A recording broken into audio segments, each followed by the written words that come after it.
திண்டுக்கல் நகரில் அமைந்துள்ள 51 அடி உயர ஸ்ரீ வைஷ்ணவி காளியம்மன் கோவில் கும்பாபிஷேகம். 1000க்கும் மேற்பட்ட பக்தர்கள் சாமி தரிசனம் செய்தனர்.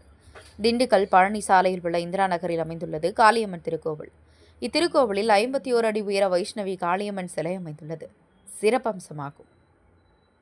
இந்த கோவிலுக்கு 12 வருடங்களுக்கு பிறகு மகா கும்பாபிஷேக விழா நடைபெற்றது. இதனை முன்னிட்டு கடந்த 6ஆம் தேதி கணபதி ஹோமத்துடன் முதல் கால பூஜை ஆரம்பமானது. தொடர்ந்து 2ஆம் கால மற்றும் 3ஆம் கால யாக பூஜைகள் வெகு சிறப்பாக நடைபெற்றது. இதனைத் தொடர்ந்து இன்று காலை 7 மணிக்கு 4ஆம் கால பூஜை, ருத்ராட்சபம், வேத பாராயணம் நிகழ்ச்சிகள் தொடங்கின. அதனைத் தொடர்ந்து கோப்பூஜையும், கன்னிகா பூஜை, வடுக பூஜை மற்றும் உயிரோடுகள் போன்ற நிகழ்ச்சிகள் சிறப்பாக நடைபெற்றன. சரியாக 10 மணிக்கு கடம் புறப்பாடு நிகழ்ச்சி நடைபெற்றது. அதைத் தொடர்ந்து 51 அடி உயர ஸ்ரீ வைஷ்ணவி காளியம்மன், முத்துமாரியம்மன் மற்றும் பரிவார தெய்வங்களுக்கு ஓம் சக்தி என பக்தர்கள் கோஷங்கள் முழங்க மகா கும்பாபிஷேகம் நடைபெற்றது. அதன் பின்னர் பக்தர்கள் மீது புனித நீர் தெளிக்கப்பட்டது. இந்த கும்பாபிஷேக விழாவில் திண்டுக்கல் மாவட்டம் மட்டுமின்றி வெளி மாவட்டங்களிலிருந்து சுமார் 2000க்கும் மேற்பட்ட பக்தர்கள் கலந்து கொண்டனர்.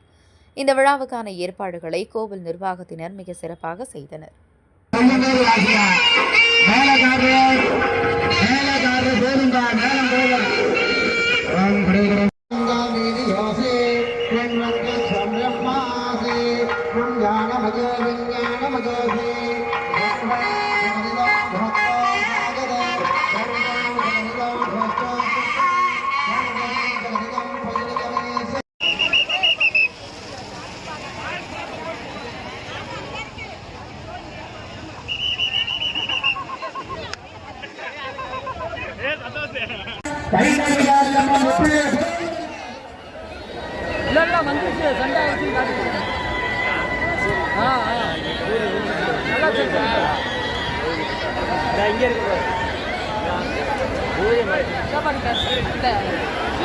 பாருங்க